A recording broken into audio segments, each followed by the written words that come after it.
Hola, ¿qué tal? Sean bienvenidos a esta edición de Acción 10 en la mañana. Ya estamos a 4 de mayo del año 2022. Todo el equipo que hacemos posible esta edición le damos esa bienvenida, pidiendo siempre el auxilio y la protección, igual que la misericordia de nuestro Señor Jesús. Con ustedes, Jocelyn Medrano, Zayla Aguilar, también Jimmy Romero y Odili Vargas. Qué bueno que nos puede acompañar. Iniciamos informaciones, Jimmy. Buenos días. Muy buenos días.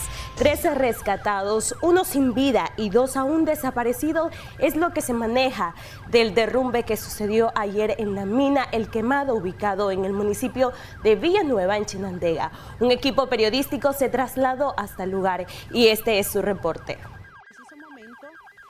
Hasta las 5 de la tarde de este martes habían sido rescatados con vida 3 personas, de 6 que fueron soterrados por el derrumbe de la mina El Quemado en el municipio de Villanueva.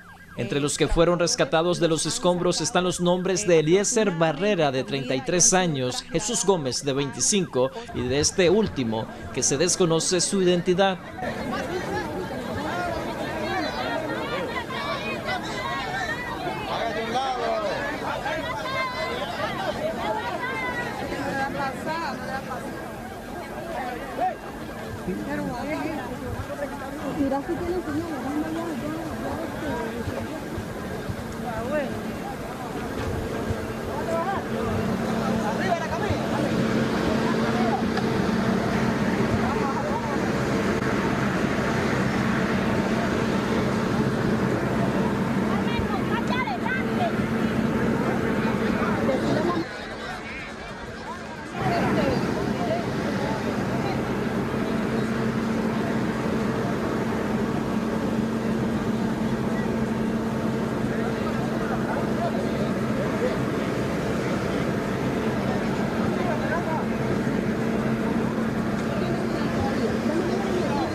La mina artesanal es administrada por una cooperativa de la zona y lleva 40 años de operar en Chinandega. Entre las causas de la tragedia podría estar las intensas lluvias que cayeron en el terreno este pasado 2 de mayo, expresaron lugareños, quienes también se sumaron a las labores de rescate. ¿Qué fue lo que provocó este incidente? La lluvia. Se mangó una vuelta de arriba. Okay. Ante esta situación, ¿ustedes no habían tomado algunas medidas? Es la lluvia, man, no hay medida. Con lo que Dios hace, esa guarda fue de arriba, no es para donde estamos trabajando. ¿Cómo fue que se percataron de este accidente? Las piedras dieron señales, pero eso como era de arriba no pudimos rescatarlo porque ellos estaban más abajo. Y ellos, la guarda se vino de arriba, de la cumbre, claro. La lluvia aflojó todo y se fue hasta abajo. Y por eso es que hubo el fracaso. Casi a las 6 de la tarde fue extraído sin vida el cuerpo de Eduardo Benavides, de 38 años de edad, mientras sus familiares recibían la noticia desconsolados.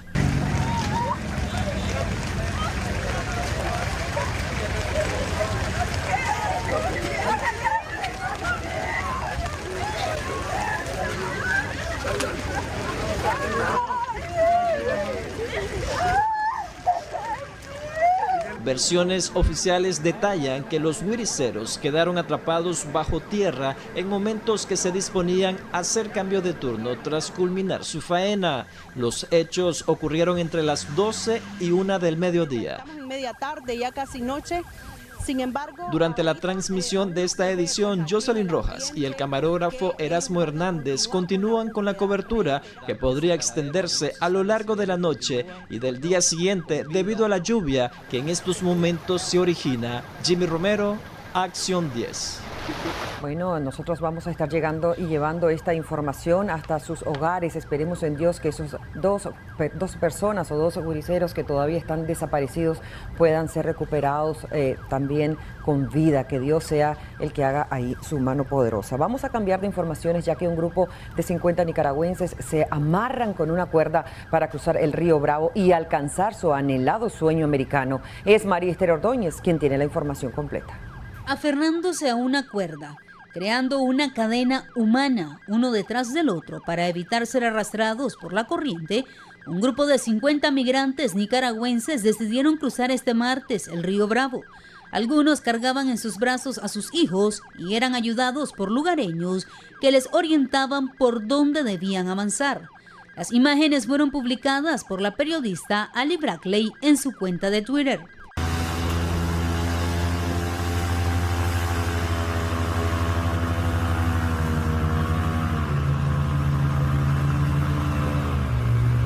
En una de las fotografías se observa que una vez llegan a territorio estadounidense, los nicaragüenses se reúnen y oran dando gracias a Dios porque lograron cruzar el río donde muchos migrantes han muerto, incluyendo a connacionales.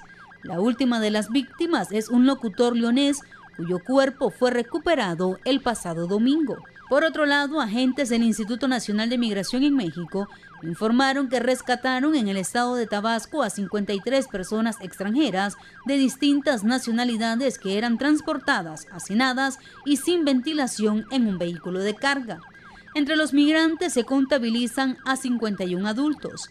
Se trata de 18 hombres y 12 mujeres provenientes de Nicaragua, 2 menores de edad, una mujer y 12 hombres de Guatemala, 2 hombres de nacionalidad hondureña, además de 5 cubanos y 1 más de El Salvador. María Esther Ordóñez, Acción 10. Seguimos hablando de estas tragedias. Repatrian el cuerpo del reconocido chef originario del municipio del Sauce, departamento de León, quien murió en un accidente de tránsito en México justo cuando intentaba consolidar el llamado sueño americano. Es Daniel López quien nos informa.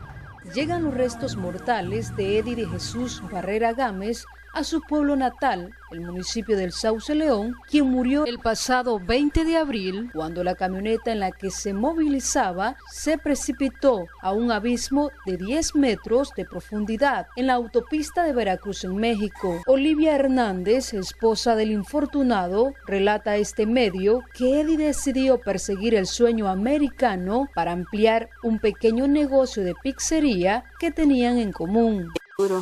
Es duro porque todavía no lo creo. Todavía siento que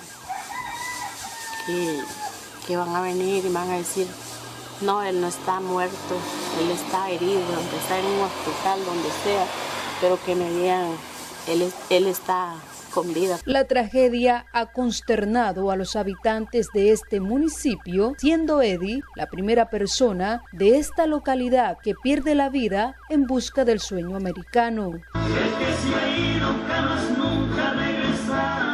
Calles vacías, falta de mano de obra y ambiente deshabitado impera en el Sauce, convirtiéndose en el municipio número 1 del departamento de León, que registra un alto índice de migrantes. En entrevista con el ciudadano sauceño Julio Orozco, pide a los coyotes o guías que tengan más cuidado al momento que deciden direccionar o movilizar a familias hacia los Estados Unidos. Hemos quedado sin joven, estamos listos, como les dicen, esa es la causa, a veces ese es lo que es el costo de pago de uno por querer ser mejor y que la familia esté mejor. Murió pues, ya ven ese accidente. Y una cosa que también que le digo a los señores estos que trasladan gente, tienen que ser un poquito más responsables en los vehículos que montan la gente que ellos van trasladando. En Acción 10, Daniel López. Ahora les hablaremos de un suceso migratorio. En horas de la noche de este lunes murió un niño de 4 años de edad de origen nicaragüense que se convierte en la tercera víctima mortal de un accidente de tránsito que se registró hace 5 días en una carretera de México. Pero el reporte completo nos brinda María Esther Ordóñez. Las autoridades mexicanas informaron que un niño de 4 años se ha convertido en la tercera víctima mortal de un accidente de tránsito que se registró en la carretera 53, tramo Monclova-Monterrey, hace 5 días. Al momento del percance vial, 2 migrantes murieron, entre ellos el padre del menor de edad, quien es de nacionalidad nicaragüense y fue identificado como Guillermo Antonio Torres Sánchez, quien habitaba en el barrio San Judas de la capital. El niño falleció en horas de la noche de este lunes en el Hospital General Amparo Pape de Benavides, donde estaba hospitalizado. Medios locales indicaron que al momento del percance el niño viajaba en los brazos de su madre en el asiento de copiloto de la camioneta. Al parecer el chofer se durmió al volante y terminó impactando contra un tráiler el pasado jueves 28 de abril. Cuando los equipos de emergencia llegaron al lugar, trasladaron a 3 heridos a un centro asistencial, entre ellos la madre del menor de edad, identificada como Helen Rodríguez, de 37 años de edad. Las autoridades policiales han informado que continúan con las investigaciones del caso, ya que se desconoce el paradero del chofer de la camioneta, quien trasladaba a un grupo de migrantes hacia la frontera. Los indocumentados buscaban llegar a Estados Unidos. María Esther Ordóñez, Acción 10. Diputados de la bancada sandinista proponen reforma a la ley electoral de cara a las elecciones municipales a realizarse el próximo mes de noviembre. Veamos el siguiente reporte que nos brinda Kevin Arrieta. Los 75 diputados que conforman la bancada oficialista en la Asamblea Nacional propusieron reformar 9 artículos de la Ley 331, ley electoral, en base, según ellos, a las experiencias que dejaron las recién pasadas elecciones presidenciales. Se propone la reforma al artículo 16 para agilizar la conformación de los consejos electorales departamentales o regionales. 2. El artículo 21 se reforma para referirnos a las ternas propuestas por los partidos políticos para la conformación de los consejos electorales municipales. 3. La propuesta de reforma al artículo 22 pretende la agilización administrativa y de funcionamiento de la Junta Receptora de Votos durante el proceso electoral. 4. Por su parte, en el artículo 70 se mejora la redacción del plazo para impugnar la lista de candidatos y candidatas una vez publicada por el Consejo Supremo Electoral. 5. La propuesta de reforma al artículo 74 persigue simplificar el periodo de duración de la campaña electoral y hacerlo de acorde a la estrategia que sigue cada partido político que participa en los procesos electorales. 6. Mediante la propuesta de reformar el artículo 85 se garantiza que el 2 de noviembre del año en que corresponde elecciones no se haga campaña electoral y se respeta la tradición del Día de los Fieles Difuntos. 7. Finalmente se propone reformar la redacción de los artículos 105, 148 y 158. La iniciativa fue remitida a la recién creada Comisión Especial de Carácter Constitucional para su proceso de análisis, consulta y dictamen. Solicitando si hay aprobación de ella para que trabaje rápidamente en la consulta, que es fundamentalmente dirigida al propio Consejo Supremo Electoral y a los partidos políticos que han participado o que participaron en las elecciones y que tienen representación. Para Acción 10, Kevin Arrieta. 10 en la mañana. Continuamos con más de Acción 10 en la mañana. Ahora les hablamos de que funcionarios del sistema penitenciario de Matagalpa continúan evitando que el preso político y abogado Manuel Urbina Lara sea visto por sus familiares, denunció uno de sus parientes de reos de conciencia. La hermana del preso político y abogado Manuel Urbina Lara, Justina Urbina, denunció que funcionarios del sistema penitenciario de Matagalpa no le permitieron visitar a su hermano y entregarle personalmente los alimentos y medicinas que le llevaba, mientras los reos comunes sí pudieron ser visitados por sus familiares este martes. Porque es huevón, porque dice lo que siente y lo que piensa y no le tiene miedo a nadie. No tenemos miedo, yo no le tengo miedo a nadie. Y más cuando hay injusticia, la injusticia tiene que salir a luz y la injusticia tiene que saberse aquí en este país y fuera de este país. Familiares del reo de conciencia han denunciado que los funcionarios del penal en Matagalpa los han amenazado con no permitirles ver más a Urbina Lara si continúan denunciando los abusos a los que someten a los presos políticos. El abogado, junto a otros reos, la semana pasada inició una huelga de hambre con el fin de presionar para que los custodios cesen con los tratos crueles e inhumanos en este lugar. Desde entonces, sus parientes denunciaron que este está en condición de desaparecido.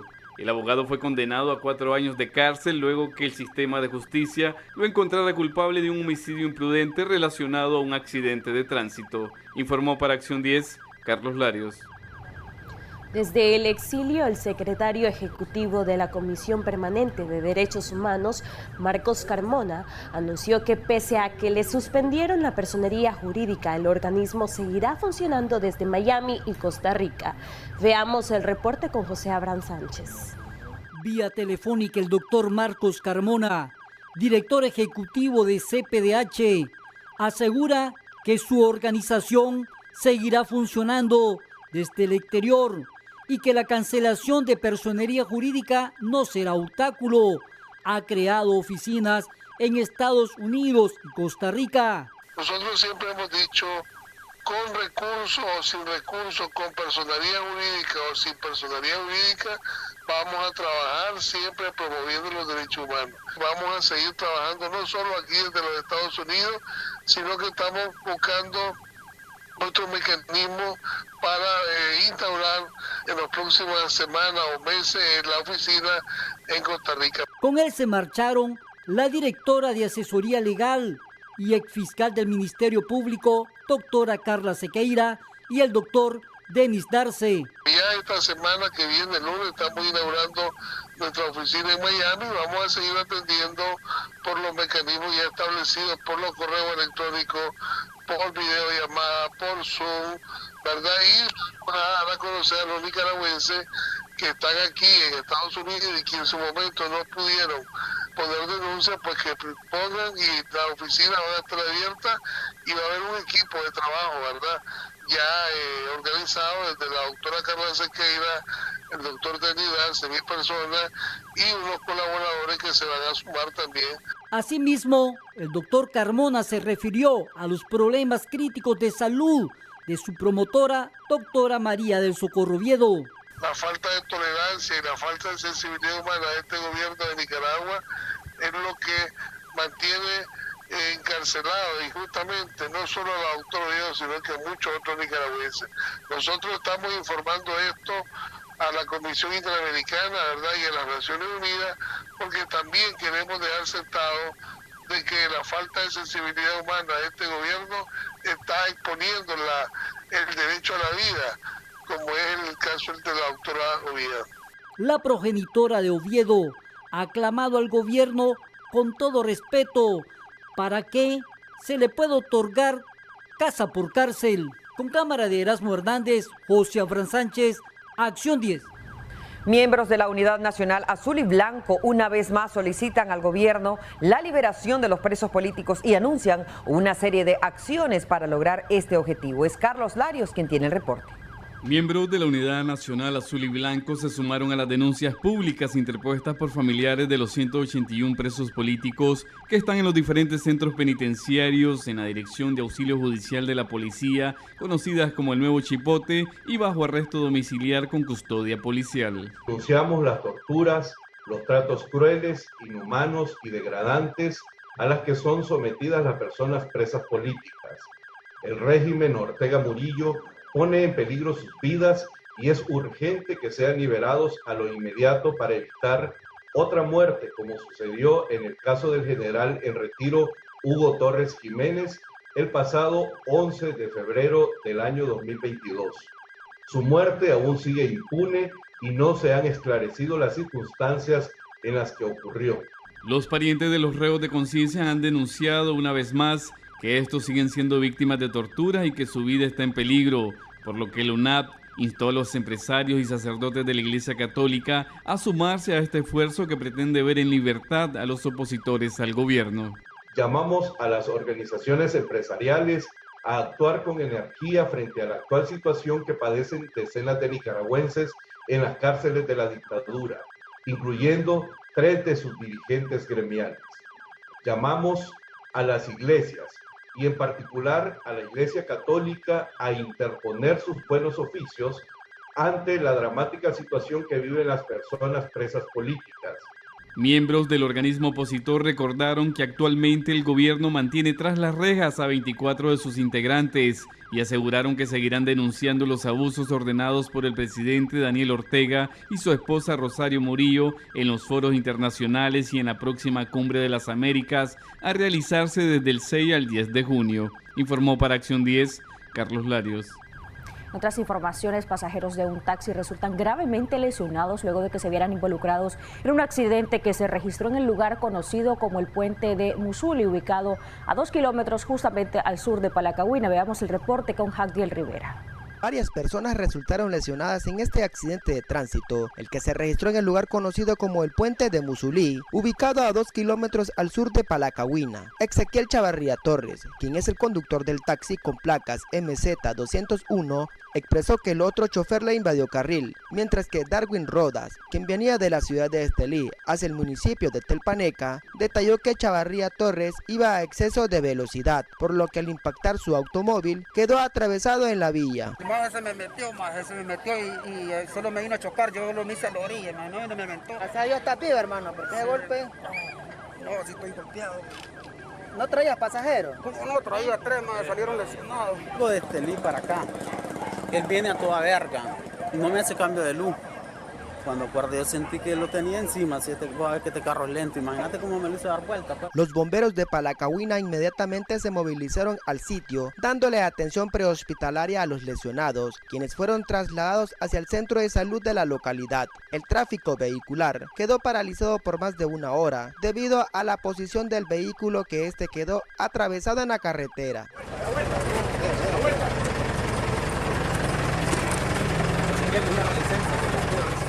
Aunque ambos conductores se culpaban entre sí, serán los agentes policiales quienes mediante sus investigaciones determinarán quién fue el responsable del incidente, en el que dejó cuantiosos daños materiales y ciudadanos gravemente lesionados. Desde Palacagüina, Madrid, les informó Jagadiel Rivera Cornejo. Y otro accidente de tránsito ocurrió en la comunidad de San Nicolás, a orillas de la carretera que va de Managua hacia Juigalpa. Dejó 2 personas lesionadas, incluida una mujer embarazada. Más detalles con nuestro corresponsal en la zona, Marvin Miranda. 2 personas lesionadas y cuantiosos daños materiales fue el resultado de un accidente de tránsito ocurrido la madrugada de este martes 3 de mayo en la comunidad de San Nicolás, jurisdicción de Comalapa, luego que el conductor de un microbús perdió el control. Yo viene un camión más largo que le viene ese otro. Él trae la alta, yo le bajo. Pero cuando él viene, se cruza un animal grande como tipo chancho, no sé qué animal sería. Y entonces él, por esquivarlo, se cruza para el lado de él. Entonces viene el vagán y como que quiere frenar y como que se me cruza. Entonces cuando se me cruza, ¿qué es lo que hago yo? Esquivarlo nada más. Cuando yo le esquivo, la canastera del microbús me pega en el palo. Ahí me comenzó a disvariar el microbús. Yo lo que conservé es que ella va golpeadita, lo que pasa es que va atemorizada porque ella es miedosa, pues así, en ese particular, pero ella va golpeadita aquí en la cabeza algunas partes. Los lesionados fueron trasladados a la emergencia del Hospital Escuela Asunción en una cisterna de los bomberos unificados de Juigalpa que atendieron el accidente. Estaba despierto, como yo digo, Pinamanta, yo escuché el golpe, entonces los despertamos y los venimos a ver. Y es que la muchacha estaba allí pegada en la carrocería de la buseta. Entonces intentamos ayudarles y gracias a Dios pues, todo salió bien, hombre. Los ocupantes del microbús se desplazaban del kilómetro 15,5 carretera a Jinotepe Carazo a El Rama Celaya Central. Los lesionados corresponden a los nombres de Tania Ordóñez y Freddy Ortiz. Les informó Marvin Antonio Miranda Iguanicha. Microbús que permanece a un restaurante capitalino toma fuego por aparentes desperfectos en el sistema eléctrico. Veamos el reporte con José Abraham Sánchez. El dueño del microbús, conocido solo como Iván, con tantos esfuerzos, tenía 4 años de restaurar con repuestos genuinos su Volkswagen de origen alemán. Solo fueron por combustible para comenzar a operar con servicios a domicilios de su restaurante de paella de origen español, cuando comenzó a tomar fuego propiamente 20 metros al oeste de la rotonda Hugo Chávez. Eso fue rápido, sí, fíjense, solo una explosión, ¡pum!, como una llanta explosiva ahí, y aquí ya la chispa, ya después el muchacho se bajó, ya no pudo hacer nada. Y antes no lo quemó el fuego al muchacho, porque abrió y salió la llama, ¿sí? ¿Iba solo él? No, iba con el muchacho, iban 2. Él, que es el chofer, y el otro muchacho. ¿Tu nombre? Santiago Solórzano. Claro, si está recién es nuevo todo. Pensé que su modelo es bastante antiguo. Sí, pero todo está restaurado, 4 años, lo acabamos de estrenar hace 2 días. El foco de inicio del incendio sucedió en la tapa de distribución eléctrica. Así lo explicó de manera preliminar miembros de la Dirección General de Bomberos. Todo nuevo, el problema eléctrico, y al recalentar ahí mismo pasan las líneas de combustible y ese provocó el conato pues, del inicio del incendio. Voy a llamar al seguro para que lo vean. Muchas gracias. Cualquier cosa, si necesitan el acta por cuestiones de seguro, en las oficinas centrales del Bautista 3 abajo. ¿De vosotros de bomberos? Sí. Las pérdidas materiales son cuantiosas, ya que se trataba de un microbús prácticamente clásico. Con cámara de Erasmo Hernández, José Abraham Sánchez, Acción 10. Es momento de hacer una breve pausa comercial y ya regresamos.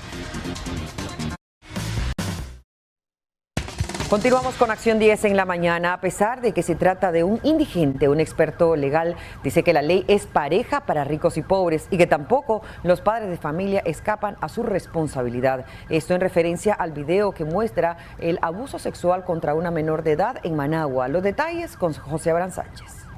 Las redes sociales explotaron de comentarios indignantes por el abuso sexual cometido por un indigente a una niña de tan solo 5 o 6 años de edad, hecho registrado por una cámara de seguridad en una de las calles desoladas del barrio capitalino Laureles Sur. El experto en derecho penal, doctor Kelvin Telles Madrid, dice que la ley se tiene que aplicar a ricos y pobres.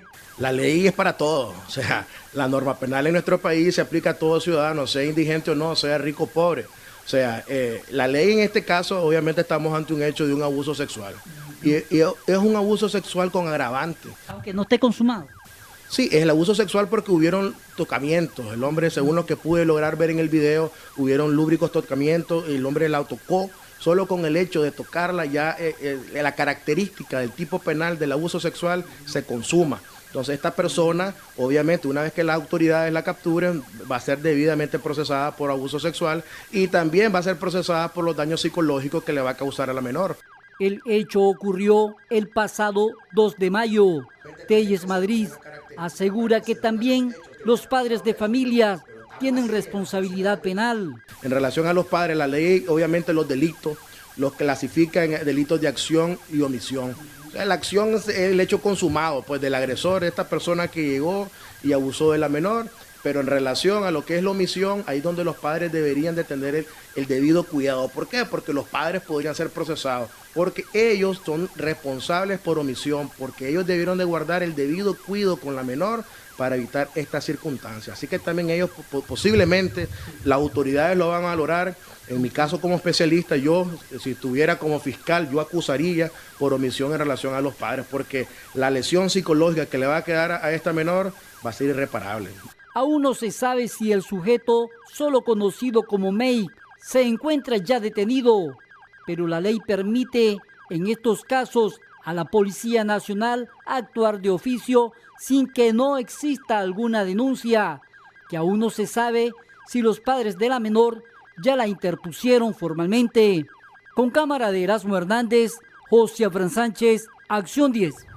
Y seguimos hablando de este caso que ha causado indignación en la población nicaragüense. Se preguntará usted qué repercusiones psicológicas tiene un abuso sexual de este tipo en perjuicio de una menor. Saile Aguilar conversó con una experta y nos informa. Este 2 de mayo se viralizó un video donde se observa a un indigente abusar sexualmente de una niña que tiene 6 años aproximadamente, mientras circulaba sola en una calle de Managua. Como este caso suceden muchos otros, los niños son vulnerables a este peligro.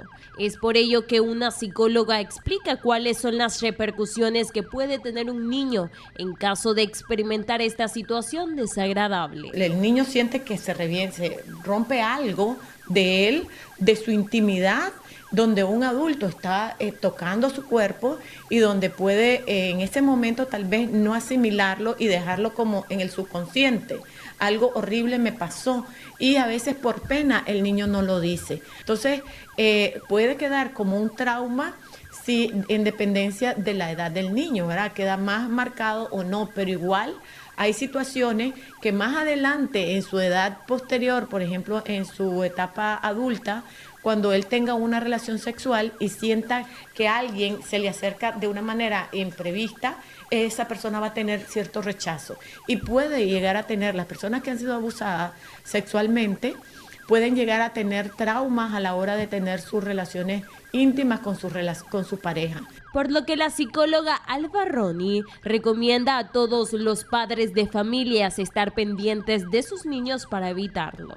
Bueno, primero entender de que el mundo está lleno de peligros, de que a veces decimos solamente es un ratito, en un ratito pasa cualquier cosa, en un segundo puede pasar.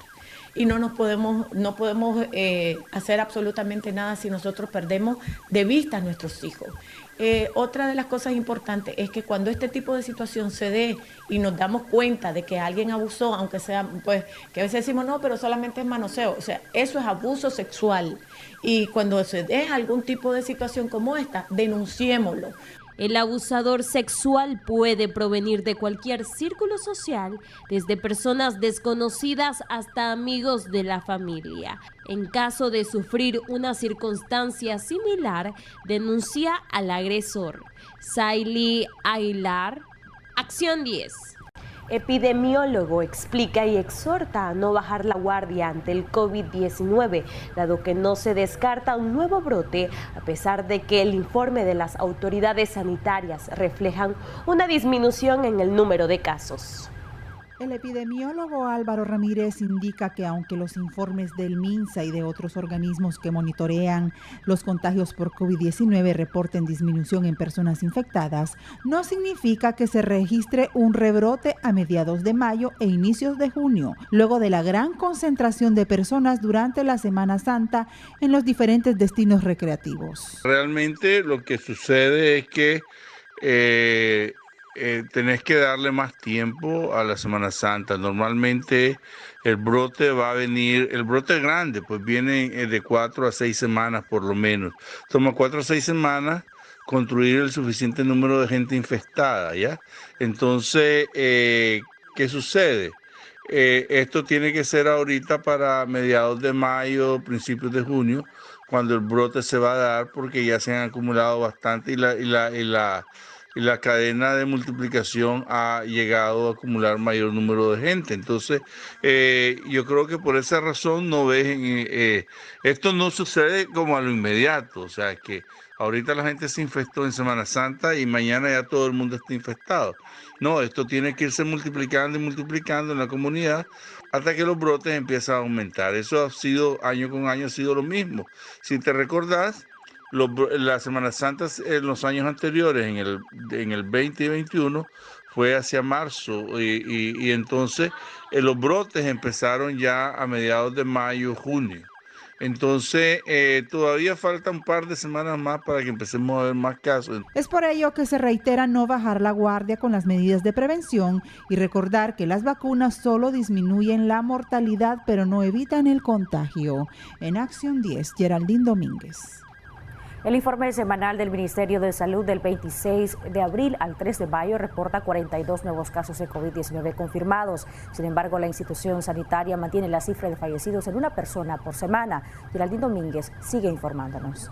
42 nuevos casos confirmados por COVID-19, 3 menos que la semana pasada, reportó el Ministerio de Salud en su informe semanal correspondiente del 26 al 3 de mayo. También la nota de prensa indica el seguimiento de 29 personas con síntomas asociados al virus que han cumplido el periodo de observación establecido, mientras que la cifra de muertes por COVID-19 permanece en una persona por semana, así como el reporte de fallecimientos a causa de complicaciones cardíacas, pulmonares, hipertensivas, de diabetes, entre otras afectaciones de la salud. Según el Ministerio de Salud, desde el inicio de la pandemia en Nicaragua hasta la fecha se han atendido por el virus a 14.422 pacientes. Se han recuperado 14.145 y han muerto por la pandemia 235 nicaragüenses.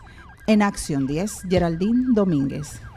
Hay buenas noticias económicas y es que la entrada del invierno favorece a consumidores nicaragüenses. Esta semana el precio del queso registra en algunos puestos del mercado oriental, escuche bien, una baja de 17 córdobas.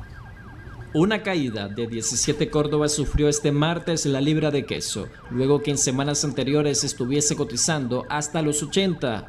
La víspera de la temporada del invierno y las bajas ventas podrían ser los motivos del descenso en el costo del producto, una noticia que favorece a los consumidores. Pues no, esta semana ha estado baja la venta, por eso es de que los productos bajan, al no haber mucha venta, al no haber salida, entonces se estanca, se viene el mercado de productos, que la gente espere que baje un poquito más el precio.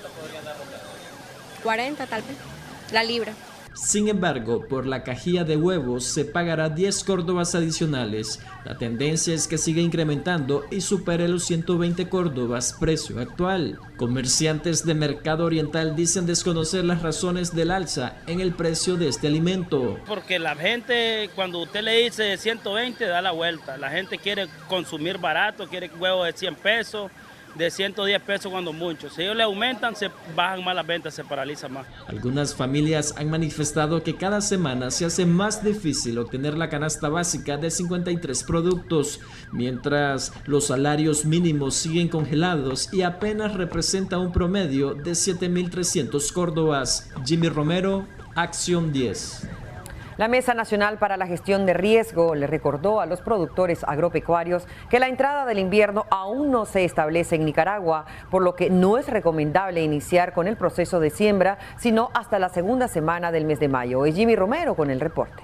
A no sembrar los cultivos todavía es el llamado que hizo la Mesa Nacional de Gestión de Riesgo para los productores agropecuarios. La razón es que en Nicaragua aún no se instala la temporada del invierno, mismo que tendrá un comportamiento en el rango de lo normal. El invierno se instaura en el país después de la segunda quincena de mayo, o sea que no hay que anticiparse a sembrar porque aún no se ha establecido el invierno.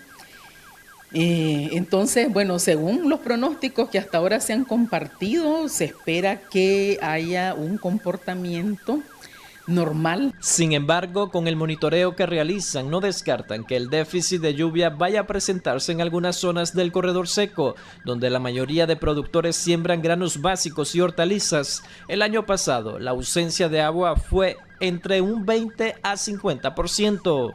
Y eso ocasionó que en ese sector hubieran reducciones considerables en las cosechas. Entonces es probable que se presente esta condición, como digo, no a nivel nacional, pero en zonas microlocalizadas, particularmente en el corredor seco, es posible de que haya algún comportamiento deficitario. Para este año se tiene previsto la formación de 9 huracanes, de los cuales 4 podrían ser fenómenos de gran intensidad que provocarían exceso de lluvias y desastres naturales. Jimmy Romero, Acción 10. Inicia la demanda de productos ferreteros que se utilizan para reparar daños en los techos de las viviendas provocados por la lluvia. Kevin Arrieta realizó un recorrido por el mercado Roberto Güemes y nos detalla los precios. Para esta temporada lluviosa, si el techo de su casa cuenta con alguna imperfección, aliste su bolsillo, porque el precio de la cinta tapagoteras, pastil, anticorrosivo, lámina de zinc, entre otros productos, aumentaron hasta un 25%. El Hiperfax salía a $350, el cuarto 300, se ha subido, pues se ha elevado. El Hiperfax antes valía 200, ahora vale 350. El pastil valía 700, ahora vale 900. La cubeta está a 4.500, también subió. La más económica que tenemos es el Agualoc, que sale a 2.700. El plástico negro también está caro. Ese está a 50, estaba a 25 la yarda. La minalista 4x8, 3x12, tan elevada, porque antes la dábamos a 400, ahora está a 7,5 la lámina. Están más caras. La lámina de zinc arrugada, 750, valía 500, 300, 400. Ya andamos preparando ya hacer las mejoras en la casa para que no, por la hora, el tiempo que viene ya de lluvia. Ya, usted sabe que ya estamos ya dentro del invierno ya. Y se está preparando uno, todo tiene que prepararse para estos tiempos que entra el invierno. No obstante, el capote con las botas de hule se cotizan hasta en 480 córdobas. Tenemos las botas. Tenemos los capotes que están con sus 2 capas, tenemos capote de una sola pieza, tenemos con su pantalón y su todo.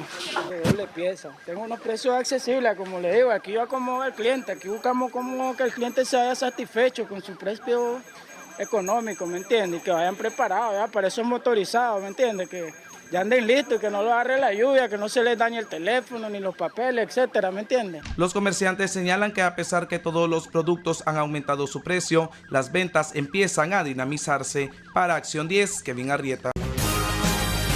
Para el año 1979, en Reino Unido, Margaret Thatcher es elegida jefe de gobierno, convirtiéndose en la primera mujer que desempeña este cargo en la nación.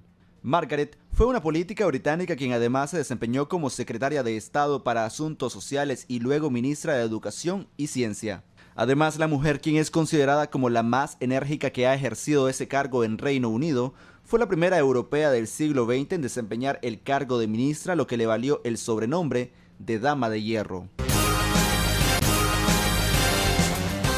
Para el año 2001, el Papa Juan Pablo II visita Grecia y pide perdón a los fieles ortodoxos por los abusos cometidos por la Iglesia Católica.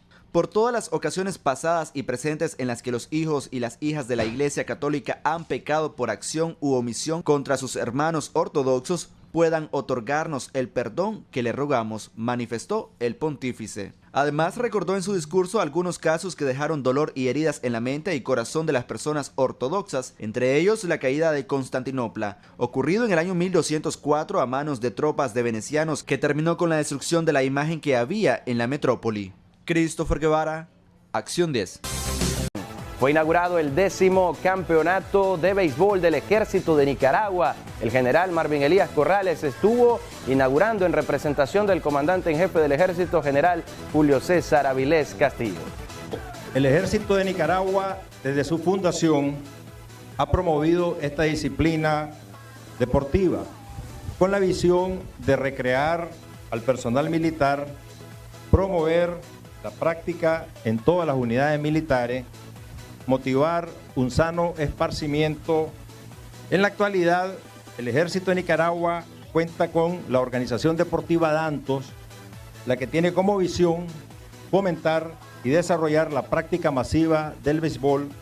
El día de hoy estamos iniciando este 10º campeonato de béisbol institucional que se va a desarrollar en los campos deportivos y de la Escuela Nacional de Sargento Andrés Castro, del Comando de Apoyo Logístico, del Cuerpo de Ingenieros y de un campo deportivo que se ubica en Gilboa, donde participan 16 unidades militares con 346 atletas inscritos.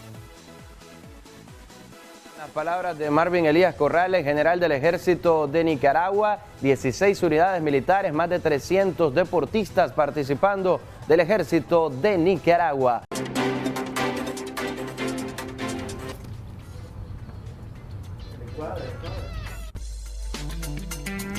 Gracias por estar con nosotros en Acción 10 en la mañana. Un placer que pueda acompañarnos en nuestro segmento Debates y Soluciones.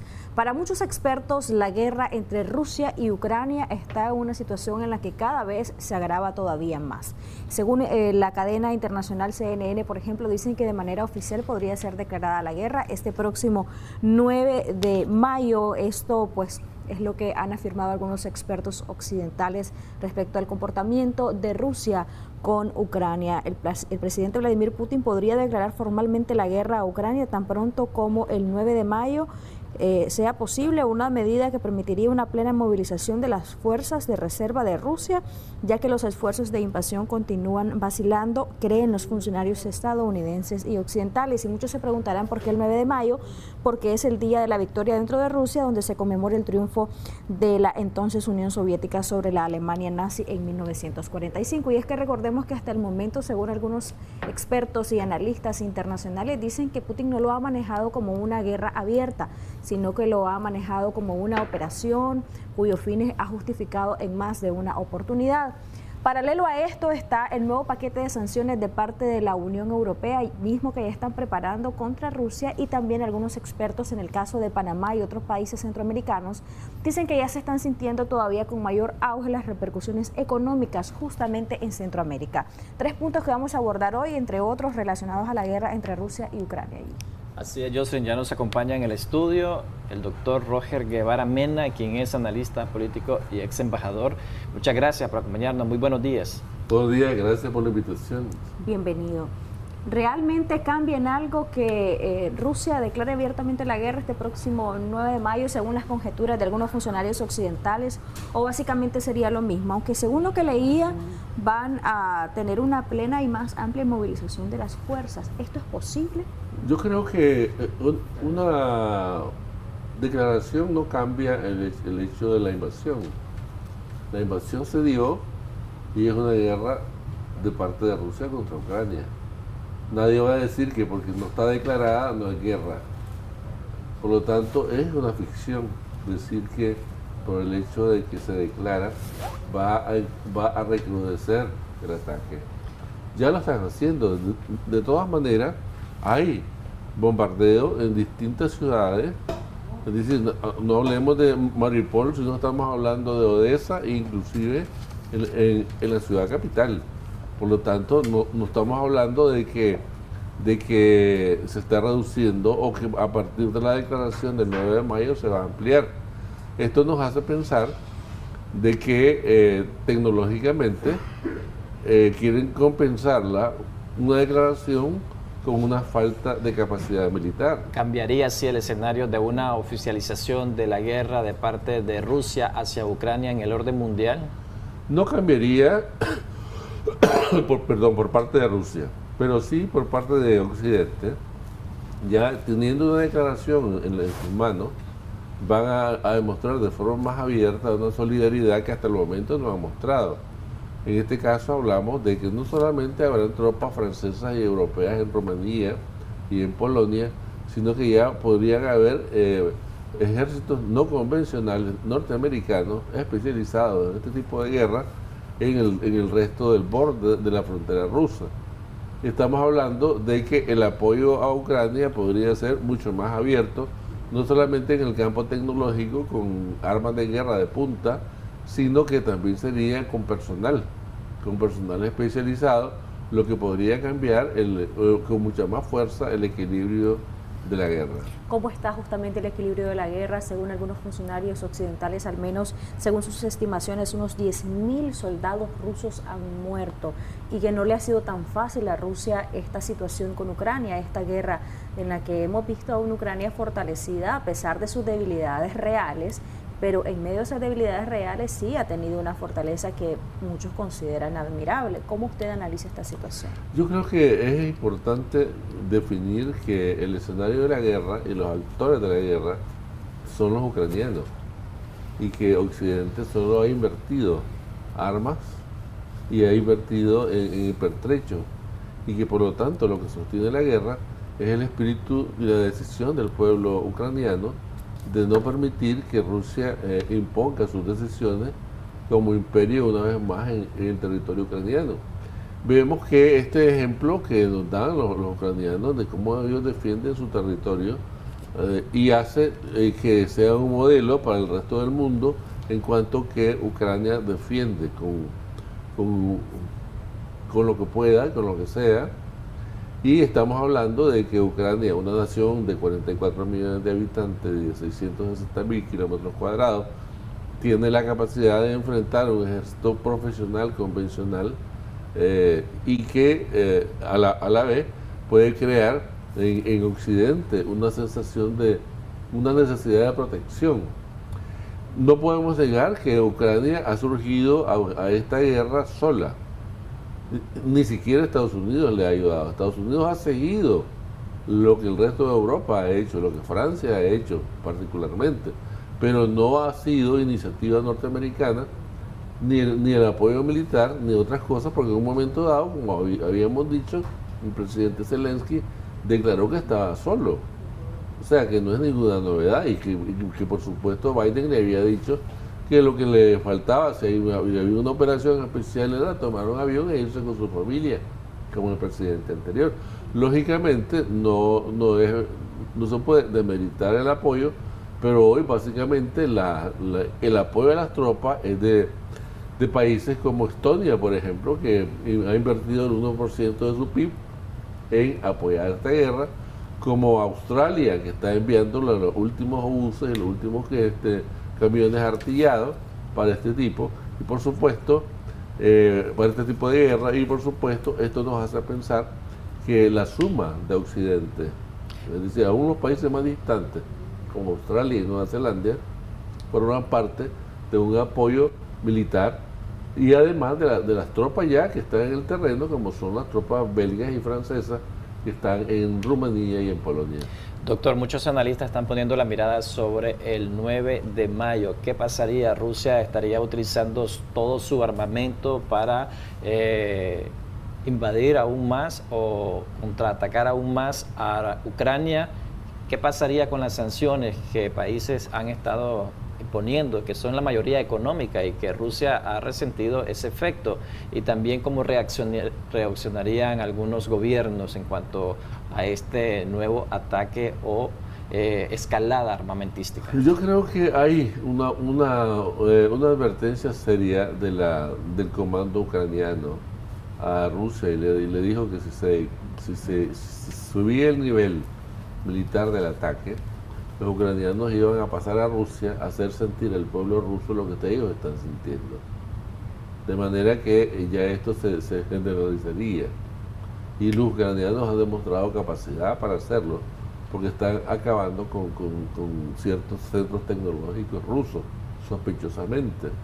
Y indudablemente esto sería una advertencia igualmente girada a Occidente de que este tipo de guerra tomaría otro giro, que aún no llega a nuclear, pero que indudablemente las sanciones se van a recrudecer, el petróleo se podría suspender, a pesar de la posición alemana, que es el gran comprador de petróleo de Rusia, y por supuesto esto va a continuar de forma generalizada en los países de Europa, que ya están poniéndose en guardia y ya están situando tropas propias en cada frontera. De hecho, la Comisión Europea anunció este miércoles, una comisión especial que está viendo este tema de las sanciones, anunció este nuevo paquete de sanciones contra Rusia que incluye, doctor, por primera vez un veto a la compra del petróleo. Lo único es que esto sería de manera paulatina, no de manera abrupta, pero sí ya están considerando y está dentro del borrador de este paquete de sanciones que no se le compre petróleo a Rusia.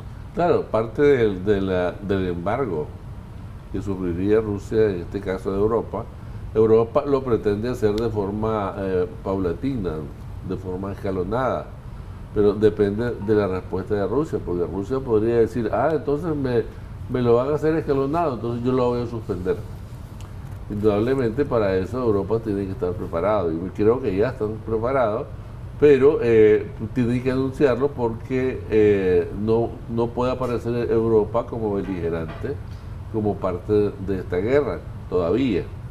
Dependerá de las acciones que se tomen en Moscú para considerar si Europa entra o no, puesto que son los europeos los primeros implicados, después del pueblo ucraniano, en lo que representaría un avance de Rusia hacia Moldavia, por ejemplo, ¿verdad?, que es el otro país cercano que no forma parte de la Unión Europea, y por supuesto quedan los otros países bálticos que se sienten siempre afectados y atemorizados por la amenaza rusa. Quiero dar la oportunidad de leer algunos comentarios de nuestra gente que nos está sintonizando a través de la transmisión en Facebook. Nos encuentra como Canal 10 Nicaragua. Ahí estamos también transmitiendo en vivo ese segmento. Voy a leer algunos comentarios. Es terrible lo que están viviendo los ucranianos. Yo vivo en España y veo toda la realidad de lo que está haciendo Vladimir Putin. Es una grosería. Verdaderamente, nos dice Morenita Hernández Aguilar. Saludos para allá a la gente que nos ve en España y a la gente que nos ve en todo el territorio centroamericano también. Y justamente hablando del territorio centroamericano, hace algunos días una alta representante del gobierno panameño decía: las repercusiones económicas de esta guerra entre Rusia y Ucrania, aunque los centroamericanos la veamos territorial, geográficamente muy lejos, pero ya se están sintiendo esas repercusiones económicas y se van a sentir, se declare abiertamente o no la guerra, expresaban. Sí. ¿Usted está de acuerdo con esto? ¿Realmente las repercusiones ya las estamos sintiendo y pueden sentirse aún más? Yo creo que sí, sobre todo en las principales exportaciones de Ucrania y Rusia, que son los productos para la agricultura. Es decir, nuestros granos se desarrollan a partir de lo que se compra o lo que se recibe de esos dos países para mejorar la tierra. Y esto se sabe muy bien que al no recibirlas o al tenerse más caras porque vienen de otro lado, afecta el costo, afecta la canasta básica. Por otro lado, tenemos que el petróleo mismo, es decir, un cierre del petróleo de Europa va a producir igualmente un cierre de otros países, en Sudamérica en particular.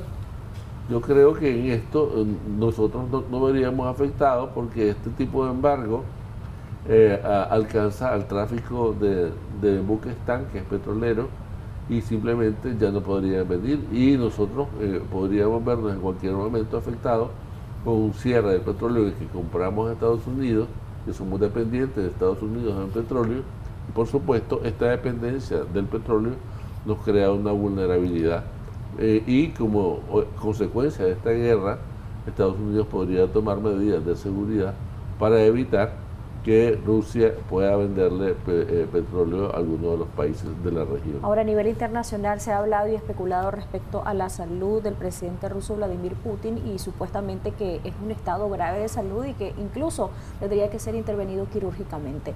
Si esto es cierto, ¿cambiaría en algo el destino de la guerra entre Rusia y Ucrania? Yo creo que Rusia tiene la tradición de hombres fuertes, desde la época de los zares. El zar Alejandro, por ejemplo, era un hombre fuerte, ¿no? El zar Pedro I de Rusia, Catalina la Grande de Rusia, son figuras fuertes de la historia rusa y Rusia no está acostumbrada a la democracia. No vamos a pensar que Rusia es un país democrático donde el vicepresidente va a asumir las funciones. Ahí hay solamente una persona y después de esa persona no hay nadie, porque simplemente él no lo permite por temor a que se atenten contra su poder. Y evidentemente en Rusia el cambio de persona cambiaría el sistema, cambiaría las relaciones con el resto del mundo. Por lo tanto, yo no creo, primero, que sea cierto que esté enfermo pues, a ese nivel, porque los rusos son especialistas en la desinformación desde la época soviética y lo han heredado a los países amigos, la especialidad en desinformación, que es decir cosas que no son. Sí, vos ves al presidente ruso, por ejemplo, en declaraciones recientes, hace pocos meses, pocas semanas, y no se ve afectado de salud. Por eso justamente yo le llamaba especulaciones, porque realmente sí han sido 2 o 3 medios de comunicación a nivel internacional quienes han manifestado esto. Doctor, en cuanto a las sanciones, desde que inició la invasión de Rusia a Ucrania el pasado 24 de febrero, solo se ha hablado de sanciones económicas. ¿Se puede hacer algo más de lo económico, en lo político, en lo social? ¿Cómo hacer que Rusia detenga este conflicto armado que lo está recrudeciendo? Yo creo que Rusia es muy sensible a la imagen pública, pero ya la imagen pública, esa guerra mediática, la perdió. A pesar de que se dice que el Papa Francisco estaría anunciando una visita a Moscú, pero indudablemente si solo la hace Moscú y no la hace Ucrania, que también son cristianos y es el país invadido, pues francamente sería una visión desequilibrada de su visita.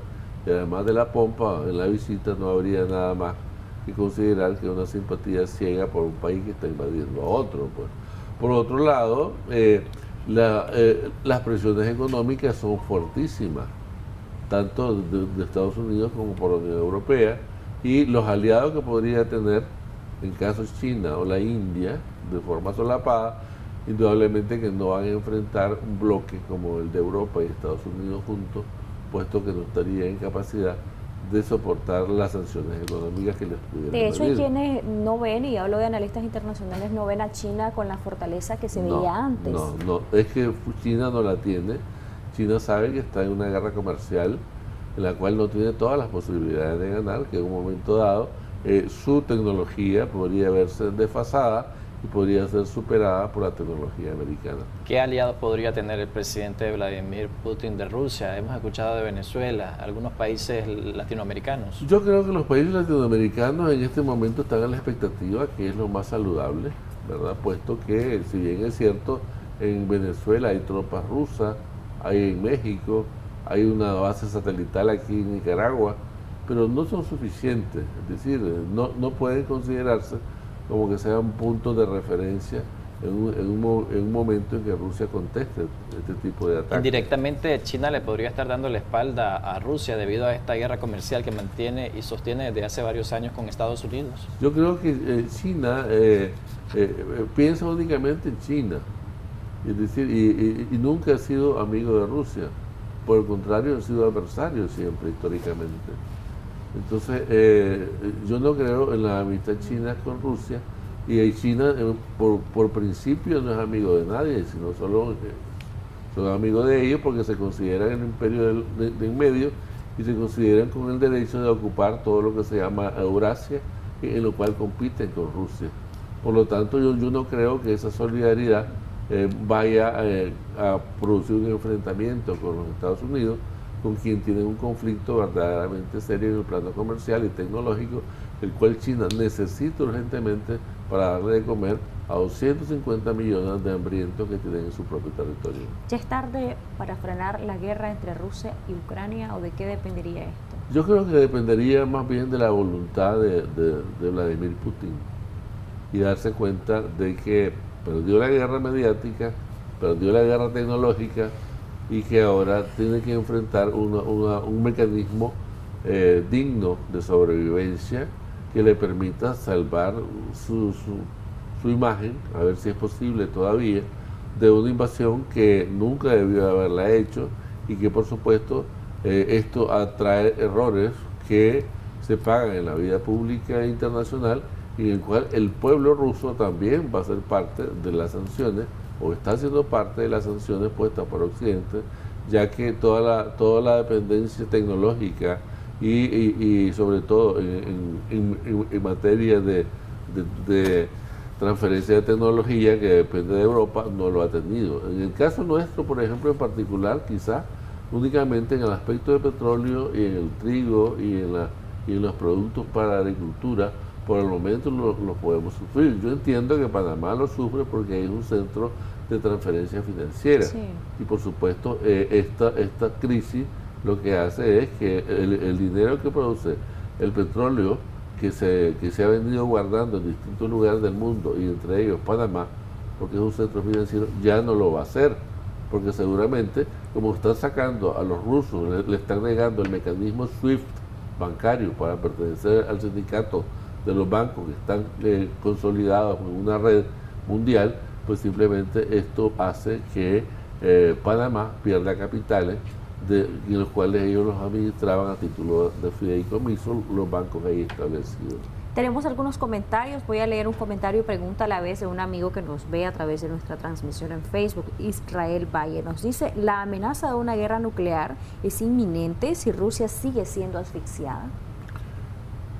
Yo creo que el hecho de, por mucha asfixia que tenga, esta amenaza ya ha sido puesta en el plano tecnológico sobre la mesa de negociaciones. Lo hizo Khrushchev frente a Kennedy, amenazó en el caso de la guerra de los misiles en Cuba.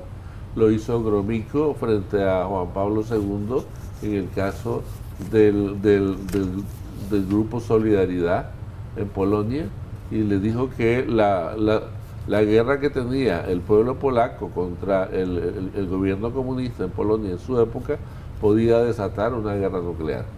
Evidentemente en ambos casos no ha sido cierta y podemos pensar de que esto debe hacer reflexionar a los jerarcas rusos que una guerra nuclear ellos podrían lanzar los primeros misiles, pero no pueden saber a dónde caerían los de respuesta. Y esto por supuesto tiene que hacer pensar que las víctimas serían cuantiosas y evidentemente dejaría a una Rusia en escombros. Doctor, también nos preguntas en nuestra transmisión de Facebook, Canal 10 Nicaragua, que si es realmente tarde o es temprano aún de detener los efectos colaterales y económicos que ha provocado la guerra entre Rusia y Ucrania a nivel mundial, porque dicen que los precios del petróleo a nivel internacional se han disparado y esto ha hecho de que la inflación en algunos países se dispare también y se acelere. Hay productos de la canasta básica, servicios, que también han tenido efectos negativos al aumentar su precio. ¿Esto podría detenerse o se va a seguir agravando el hecho de que Rusia haya anunciado que oficializaría su guerra el próximo 9 de mayo? Es cierto que para Putin no le importa, digamos, lo que pase en América Latina, pues. No es su problema. Y él ve únicamente el factor poder y el factor de quién gana la guerra. Por supuesto, él tiene que darse cuenta que está enfrentando a Occidente entero, que países lejanos como, o no tan lejanos, países como Japón y países como Australia están participando con aportes militares en este conflicto, él sabe que indudablemente en el momento que él desista o cambie de opinión o retire sus tropas de Ucrania, en ese momento es cuando Occidente se va a dar cuenta de que la guerra terminó. Porque es evidente que un crecimiento de la guerra alcanzaría más allá de las fronteras rusas.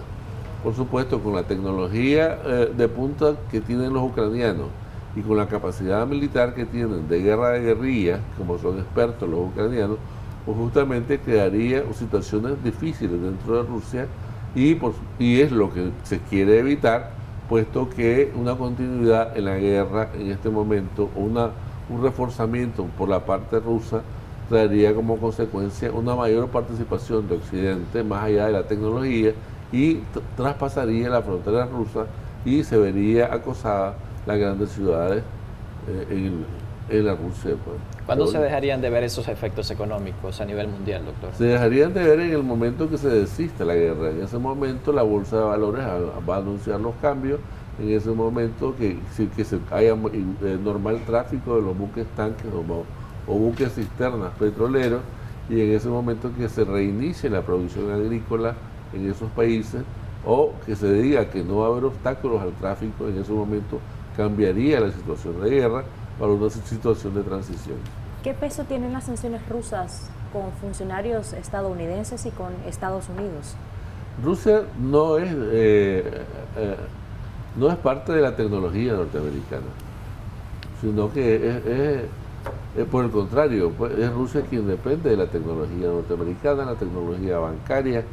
Es decir, Rusia produce muy poco, es una economía, podríamos decir, de país en desarrollo o subdesarrollada con capacidad nuclear. De manera que Rusia ha dejado de ser una potencia económica para transformarse únicamente en una potencia militar, que ahora se pone en duda porque ha tenido fracasos en su guerra, y una potencia nuclear que cada vez más se sitúa en una fase anterior a la que hoy tienen los países nucleares como Gran Bretaña, Francia y Estados Unidos. De hoy en adelante, ¿cuál sería el rol que jugaría la OTAN? La OTAN se ve reforzada por la solidaridad y la adhesión de otros países. Es decir, ya no va a tener la discusión frontal que tenía con Francia, por ejemplo, en el caso de los negocios que Estados Unidos le quitó a Francia de la venta de los submarinos en Australia. Ya no tendría los problemas de Hungría o de los estados bálticos, o la misma Finlandia y Suecia, que oponían su neutralidad, ya se sumaron a la OTAN. Ya los países como Japón, distante, y aún la India, se han sumado los criterios de la Alianza del Atlántico Norte. Por lo tanto, quien ha ganado militarmente ha sido la OTAN, que ha tenido una consolidación de su presencia y de su fuerza cuando ya venía de capa caída, puesto que no tenía un adversario visible. Hoy por hoy el adversario visible es Rusia, y por supuesto la venta de armas está en boga, pues es parte de lo que hay gente que no le puede interesar la parálisis de la guerra, que son quienes venden las armas de alta tecnología. Hay otro fenómeno a valorar mucho en esta guerra entre Rusia y Ucrania, y es los miles de refugiados ucranianos que están ingresando a distintos países, sobre todo a países vecinos. ¿Cómo esto va a generar o ya ha generado un impacto económico, y qué tanto pueden hacer los países vecinos, Europa y Estados Unidos, para ver por los derechos de estas personas que son refugiados de guerra? ¿Cuál es el destino de estas personas? Porque en medio de esta guerra difícilmente van a poder regresar a su país. Claro, algunos o muchos ya están regresando, pues, porque dicen los ucranianos, esta es nuestra tierra. Por ejemplo, los jóvenes en edad combatiente han regresado en su gran mayoría. Pero podríamos decir que esta situación, donde han salido más de 10 millones de personas de Ucrania, es decir, más que toda la población de Nicaragua se ha desbordado y ha sido expulsado del país por las causas de la guerra. Esto crea una situación de carga fiscal para los países vecinos, crea una carga de solidaridad humana para los organismos multilaterales y para la comunidad internacional, y por supuesto crea una situación difícil para miles y miles de personas que buscan oportunidades en otros países, que va a desbordar la migración en Europa y seguramente en Estados Unidos y Canadá. Algunos tal vez podrán venir a los países de América Latina que les abran la puerta, como Guatemala, que ya anunció que podrían los migrantes ucranianos ingresar a Guatemala. Y esto crea evidentemente una conmoción social internacional. Además, existe una cantidad de muertos y una cantidad de víctimas en el astillero de Azovstal, en una gran fábrica siderúrgica, donde existe la población que está en los subterráneos de esa fábrica, que son como alrededor de 1000 o más de 1000 personas, que no son combatientes, pero no pueden salir porque están asediados por la guerra. Y por supuesto, los corredores humanitarios han sido violentados y estos corredores no permiten la salida de esta gente, y ya tienen más de 60 días de estar ahí soportando sin agua o con poca comida, que ya se les está terminando, y no pueden salir porque no existen compás de espera en esta guerra, sino que por el contrario, al recrudecerse serían víctimas seguras de una violencia militar. Doctor, específicamente se contabilizan 68 días del inicio de esta invasión que ha iniciado Rusia. ¿Hay todavía el peligro de que puedan perder la vida muchos civiles en Ucrania? ¿Cómo está la situación de esas personas que todavía continúan al interno del país? Es que, claro, Ucrania es un país muy grande, pero lo más sensible es la costa en el Mar Negro, ya que es donde están las grandes ciudades puertos como Mariupol y Odessa, que en este momento están siendo blancos de los bombardeos, y por supuesto la destrucción de los edificios de apartamentos que no son lugares de combatientes ha provocado una mortandad de civiles, y esto igualmente crea que los refugiados en el subterráneo de los astilleros de las grandes fábricas siderúrgicas estén siendo blancos de los ataques rusos, porque es lo poco que queda de la defensa ucraniana en la costa del Mar Negro.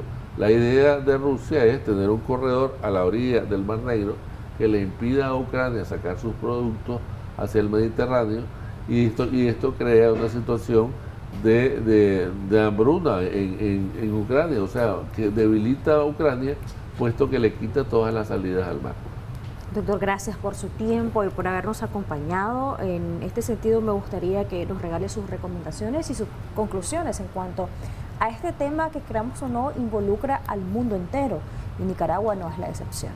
Sí, yo creo que nosotros los nicaragüenses tenemos que ver con paciencia, con calma, sin ofuscarnos, sin tomar en este momento partido nada más que lo humanitario que nos corresponde. Somos un país muy pequeño, muy pequeñito, que no puede decidir ni puede acercarse a un conflicto que no le pertenece, pero sí en el campo humanitario forma parte de nuestros valores. Es un pueblo cristiano, es un pueblo que cree en principios de la dignidad humana, lo cual nosotros debemos apoyar, pero que sin embargo esta guerra amenaza con encarecer nuestra canasta básica, amenaza nuestra seguridad, y por supuesto esta seguridad alimentaria sobre todo viene a violentar lo que ya tenemos como conflicto, y esto lo que crea es la necesidad, al igual que el pueblo ucraniano, que sepamos enfrentarlas con dignidad, con paciencia, con firmeza, pero con un sentido de patria y de forma pacífica, porque no es solamente en el campo económico, sino que en el campo político y social que nosotros debemos de ver lo que está pasando, y en este caso la situación ucraniana constituye un valor, un peligro que tenemos que verlo dentro del marco global de nuestras necesidades que tenemos que solventar. Gracias, doctor Roger Guevara Mena, quien nos ha acompañado hoy día, analista político y ex embajador, que ha estado con nosotros compartiendo este tema de interés internacional. Muchas gracias. Quien nos acompañó el día de ayer fue Reinaldo Bermúdez, Vital Almendares y también el economista Welvin Romero. El tema que se estuvo abordando fue economía, precios del combustible y canasta básica. Esta entrevista, que fue transmitida a través de Facebook, Canal 10 Nicaragua, obtuvo un total de 22.798 personas alcanzadas, en interacciones 4.629 y comentarios obtuvo 89. De esta manera hacemos una pausa comercial, ya regresamos con más. Nosotros continuamos con más en Acción 10 en la mañana. Estaremos conversando sobre el precio del tanque, el precio del gas. Vamos a conversar con Rubén Arriola para conversar también en relación a qué variación de precios podrían experimentarse próximamente, si habrá una congelación o continuará esa congelación de precios en cuanto al gas y, por supuesto, qué es lo que nosotros podemos hacer como consumidores si hay algún tipo de situación. Muy buenos días, gracias Rubén por acompañarnos y quizás conversamos en este tema que es tan necesario, ya que en muchos hogares nicaragüenses pues utilizamos el gas butano. Buenos días, ¿no?, a los televidentes de Acción 10 de la mañana, la revista más vista a nivel nacional. Y le damos las gracias a Dios por estar en el Canal 10, otro más de la familia. Así, gracias también por darnos orientaciones. Sí. Se ha mantenido en algunos lugares el precio del gas. Algunos dicen que por el delivery incrementa, o en los diferentes departamentos incrementa por el transporte. ¿Pero qué se puede esperar en este sentido? El precio del gas se mantiene aún congelado, el de Sí. 25 libras, el más usado en las familias nicaragüenses y en los hogares de 436 Córdoba, el precio oficial. El de 100 libras es el segundo más usado, es de 1972 Córdoba. Sí. Y el de 10 libras, 170 Córdoba. La realidad es que estos precios son realmente oficializados por el ente regulador, en este caso el INE, por la medio de la ley 272 de hidrocarburos, Sí. y de esta manera también se debe de vender a ese precio. Pero hablando del precio, también viene otra situación que preocupa, es el peso. Sí. En muchos hogares yo he escuchado también algunas situaciones de consumidores que dicen, no me dura, quizás solamente un mes o 15 días, hay reclamos constantes. ¿Eso quién lo continúa regulando o va a hacer? Mira, los reclamos con respecto al peso, la gente se sigue quejando porque a nosotros nos envían mensajes de WhatsApp, mensajes al correo de gestor al consumidor, y nos dicen de que el de 25 libras, que debe pesar 25 libras, no tiene su peso real. Varía entre 2 a 3 libras menos. ¿Qué significa? Que la gente se siente un poco abrumada y estafada por las diferentes agencias de gas. Tal vez no son todas, pero más de alguna falla debe de haber sobre el peso real del cilindro de 25 libras, el más usado en la familia nicaragüense. ¿Quién debe responder ahí? ¿Es la agencia? ¿Es la Quien debe de empresa responder por mandato de la ley, rectifico, la ley 277 de hidrocarburos es el INE, el ente regulador.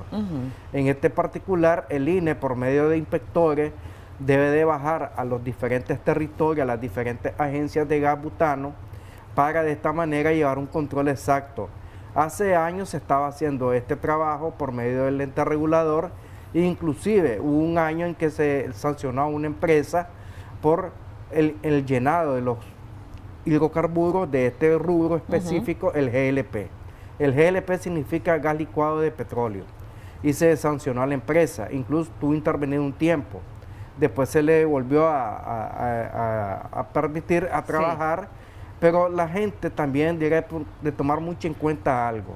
Mira, Odilí, si vos tenés una válvula de vieja data, tenés que chequear tu válvula. Si la manguera, por el uso, va adquiriendo costras, como decimos popularmente, de aceite y otros residuos de la cocina, tenés que limpiarla continuamente con un paño empapado con agua detergente y limpiarlo y chequearlo a ver si no tiene fuga, porque eso con el tiempo se va picando, como decimos nosotros. También, si usted va a comprar un gas de 25 libras, hacer el peso manual, cuánto pesa, si lo siente liviano, y lo va a comprar. Y la diferencia está entre el peso real y la diferencia que usted fue a comprar. Y otra cosa, otra recomendación, no dejar la llave de la válvula abierta con el pase, sino cerrarla. Si la dejó de utilizar, cerrarla. Asegurarse que las manecillas de su cocina, sean de grande o pequeña, estén estrictamente cerradas. ¿Por qué esto? ¿Por qué se necesita hacer esto? Uno, porque nos evitamos accidentes, incendios. Cuando uno enciende un apagador, un chispero la luz de la casa, el éter, como decimos popularmente, está flotando en el ambiente y a veces no tiene mucha ventilación y eso hace una explosión. Y de esta manera se dan un acontecimiento los incendios. No solo una vez se ha visto ese problema, sino que la gente a veces o es muy despistada o muy confiada. Tenemos una llamada. Sí. Muy buenos días. Adelante, le escuchamos. Odeli. Buenos días. Sí, bueno, nosotros acá tenemos el consumo de Cetagas, pero por alguna razón, no sé qué pasó, a mi esposa le llevaron Tropigas. El Cetagas, por general, nos dilata, el Petrogas nos dilata mes y medio. Siempre hacemos lo mismo. Nunca cambiamos el ritmo. Se le baja siempre la palanca. La cosa es que cuando nos mandaron el de Tropigas, ha de creer que nos dilató. El primero nos dilató 14 días. Pensábamos que habíamos cometido algún error. Bueno, el siguiente dilató 16 días. O sea, la empresa Tropigas es asaltante totalmente, descarado. Son ladrones descarados. Sí. Muchas gracias por llamarnos, don Rubén. Sí, yo le voy a dar la recomendación a los amigos televidentes que si no le duró el gas, especialmente la marca que el amigo acaba de mencionar, tomarle foto al cilindro de gas, hacer una carta dirigida a la Dirección de Hidrocarburos del INE o buscar acompañamiento por parte de nosotros u otra organización de defensa de los consumidores, para que así de esta manera llevar un sustento legal con respecto al llenado. El INE debe estar supervisando a las envasadoras que existen en el país por medio de la ley creadora. Tenemos otra llamada. Sí. Muy buenos días. Adelante, le escuchamos. Óigame, yo he estado siempre pensando en esto de este organismo que se llama Defensa del Consumidor. Realmente, pues, yo lo que veo es de que ellos no defienden nada, porque si el cilindro de gas sube, ellos tienen que correr inmediatamente porque usted está vendiendo en tanto este cilindro de gas. No puede darle el precio es este, porque usted vende este litro de leche en tanto, usted tiene el precio es este. Entonces, esta es la defensa al consumidor, pero ellos solamente son observadores, no dicen nada. Mire que ahí quedan los mismos precios. ¿Usted ha hecho algún tipo de cartas para denunciar como consumidor? Porque es una responsabilidad que tenemos también como consumidor si nos sentimos afectados en algo. Pues sí, yo sé que tal vez nosotros estamos fallando en eso, pero ellos que están observando a diario el movimiento de los precios deberían de estar encima de esa gente. Sí, pero no veo que hagan algo. Ok, muchísimas gracias por llamarnos, don Rubén. Yo le voy a decir al amigo quien debe de estar por medio del Estado vigilando los precios y el movimiento volátil de los precios de los productos de la canasta básica es la DIPRODEP, la Dirección de Protección de las Personas Consumidoras. ¿Ustedes no tienen incidencia en este incremento de precios? Nosotros le pasamos inquietudes a la DIPRODEP, como es también la carta que le enviamos hace un año, va a tener, donde le estábamos pidiendo que se exoneraran de impuestos a los productos importados de la canasta básica. Nosotros también hace poco, antes de Semana Santa, le enviamos una carta al INE donde le estábamos solicitando la no aplicación de la ley 971. Cómo no, muchísimas para gracias, favorecer a los consumidores. Vamos a hablar de este tema interesante para que entendamos nosotros como consumidores la labor que se realiza ustedes como organismo de defensa de los consumidores y qué incidencia podrían tener en los organismos y autoridades que regulan la fijación de precios en nuestro país, que son dos cosas distintas. Sí. Muchísimas gracias por habernos acompañado. Vamos de inmediato con Saile Aguilar. Miércoles, Acción 10 en defensa de los consumidores. Gracias, Odi. Así es, hoy es miércoles de manualidades, por lo que Maru nos trae en el segmento Aprendamos Juntos una manualidad hermosísima. Veamos. Hola, hola artistas, ¿cómo están? Espero que estén súper bien en este nuevo Aprendamos Juntos con Maru. Hoy, en esta semana, vamos a hacer unos lindos prensapelos, lindos, fáciles y súper económicos prensapelitos para las niñas. Así que pendientes para que tomen nota del paso a paso del proyecto de hoy.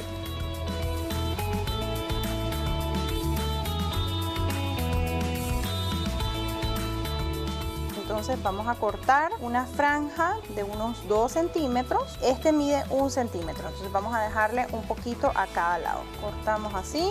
Con la pistola de silicón vamos a colocar pegamento. Y ahora con la tijera vamos a quitar el exceso de cada lado. Vamos a hacer 2 tipos, así que de una vez vamos a hacer el siguiente. Entonces ya tenemos la base de los prensapelos.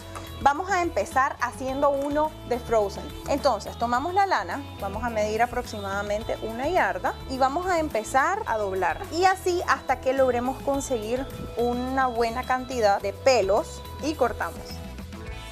Listo, entonces cortamos por acá y ya tenemos listo el mechón, le vamos a llamar, de cabello. Ahora, todas estas de acá vamos a asegurarnos que estén al mismo ancho, entonces vamos a ir buscando como el tope de las lanas. Aquí que ya los tenemos todos, vamos a hacer un nudo lo más abiertito posible y para esto es que buscamos esto. Ahora, tomamos silicón y vamos a colocar silicón sobre toda la base. Tomamos el nudo, vamos a estirar todos los pelos de lana y los vamos a ir pegando. Genial. Una vez que ya tengamos eso, vamos a cortar la parte de arriba, esperamos a que se seque y también vamos a recortar cualquier excedente de foamy o de fieltro que nos haya quedado ahí. Esto ahí, ahora sí. Y vamos a separar la trenza, no es necesario que los cuenten, ¿verdad? Sino que vamos a separarlo en 3. Una vez que hayan separado, vamos a cortar el final de cada uno de ellos. Y ahora sí, ponemos sobre el inicio y vamos a empezar a hacer una trenza. Lo único que aquí les recomiendo es que no la hagan súper pegada. Una vez que llegamos al final, vamos a prensar un poco y con el mismo foamy vamos a hacer una colita. Ponemos acá, este es el frente y en la parte de atrás ponemos pegamento a uno de los lados y luego al otro. Ahora solo vamos a recortar todo esto de aquí abajo, que es el excedente, y ya tenemos lista nuestra trenza de Frozen. Súper bonito, ¿verdad? Súper fácil. Y ahora nada más vamos a hacer el de los ponis, que es básicamente la misma, porque los ponis siguen estando y van a estar por siempre y para siempre de moda. Y este en particular, el que vamos a hacer es el de Rainbow Dash. Entonces lo mismo, tomamos 1 yarda de cada color. Aquí no vamos a hacer tanto, sino que vamos a hacer como unos 4 hilos de cada uno y luego los vamos a unir sobre el prensapelo.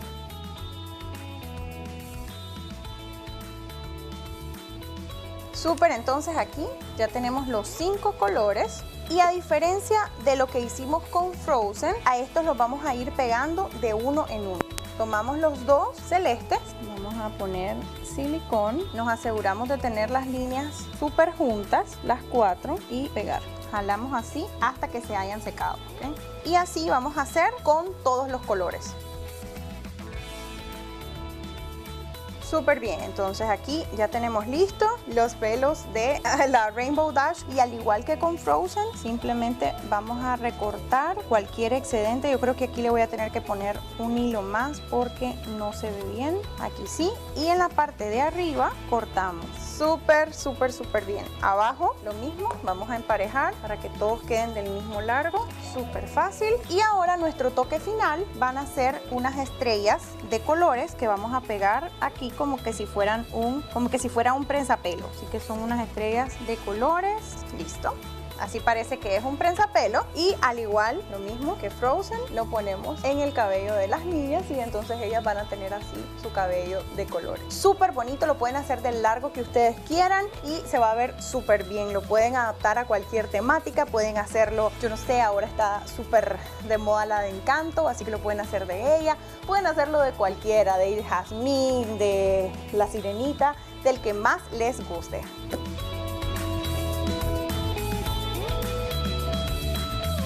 Espero que la aprendamos juntos del día de hoy, les sea súper útil y está súper bonito, o la trenza de Frozen o el cabello de Rainbow Dash. Así que espero que les haya gustado y que lo prueben cada semana, prueben cada uno de nuestros proyectos, los proyectos que hacemos en su segmento dentro de la revista de Acción 10 en la mañana. Chao, chao, nos vemos la otra semana.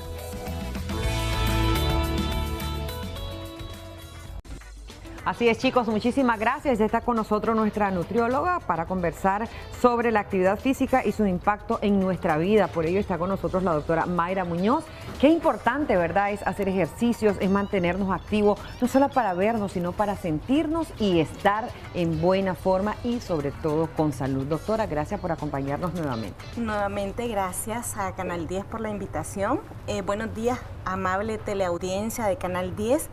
Definitivamente son múltiples los estudios y la evidencia científica que existe en donde se demuestra claramente la relación entre la actividad física y el buen estado de salud. Sí.